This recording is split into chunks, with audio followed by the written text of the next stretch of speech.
திரியேக தேவனை நம்ம எப்படி பார்த்துட்டோம் கிறிஸ்தவத்தில்?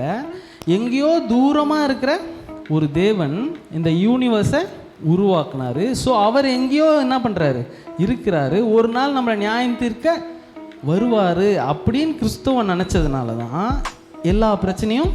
ஸோ உலகத்தில் யூனிவர்ஸ் தான் கடவுள் அப்படின்னு ஒரு பேந்திசம் அப்படின்னு ஒரு குரூப் இருக்குது. அது என்னன்னா, இதுவும் கடவுள், நீயும் கடவுள், நீங்களும் கடவுள். யூனிவர்ஸ் தான், இந்த உலகம் சர்வ சிருஷ்டி தான் என்னது, கடவுள்பா. ஸோ அது ஏன் சொல்கிறாங்கன்னா, கடவுள்னு ஒரு ரூபம், ஒரு ஆள் தத்துவம் உடையவர் இருப்பாருன்னு என்ன பண்ணல, அவங்க நம்பலை. அவங்க என்ன நினைக்கிறாங்க, இந்த கிரியேஷனை கடவுளாக. ஸோ அந்த மாதிரி நீ நினைக்கிறதும் அவங்க நினைக்கிறதுக்கும் ஒரு வித்தியாசமும். ஏன்னா நீ எங்கேயோ உக்காண்டிருக்க தேவன் நினச்சா, அப்படி ஒரு உலகத்தை அவர் உருவாக்குனார்னா அந்த உலகம் எப்படி இருக்கு? அவர் எங்கேயோ இருக்காரு, நாம் எங்கேயோ.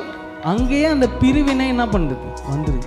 அப்படின்னா ஒரு தனியாக எங்கேயோ இருக்கிற கடவுளால் உறவு காரியங்களை என்ன பண்ணியிருக்க முடியாது, உருவாக்கி இருக்கவே.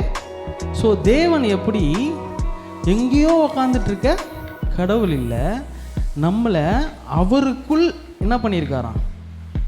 நம்ம கிரியேஷன், நம்மளாம் யாருங்க, சிருஷ்டிக்கப்பட்ட, நம்மளாம் உருவாக்கப்பட்டவங்க, தெரியுமா தெரியாதா? ஸோ நம்ம உருவாக்கப்பட்ட எல்லா கிரியேஷன் பீயிங்கும் எது, யாருக்குள்ளே இருக்கான், அவருக்குள், அவருக்கென்றும் என்ன பண்ணியிருக்கான்.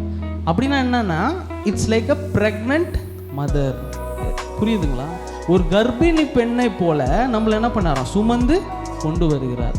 அவருக்குள்ளே நம்மளை வச்சுட்டு அந்த சிசு போல நம்மளை என்ன பண்ணியிருக்காராம், பாதுகாத்து வருகிறார். அவர் எங்கேயோ உக்காந்துட்டு இருக்க தூரத்தில் இருக்கிற தெய்வம் இல்லை, அவர் உனக்குள்ளேயே அவரை வச்சு அவரும் உனக்குள்ள வந்து நம்மளை என்ன பண்ணியிருக்காராம், நிரப்புகிறவருடைய நிறைவாகிய சரீரமாகிய சபைக்கு தலையாக கிறிஸ்துவை தந்தருளினார்.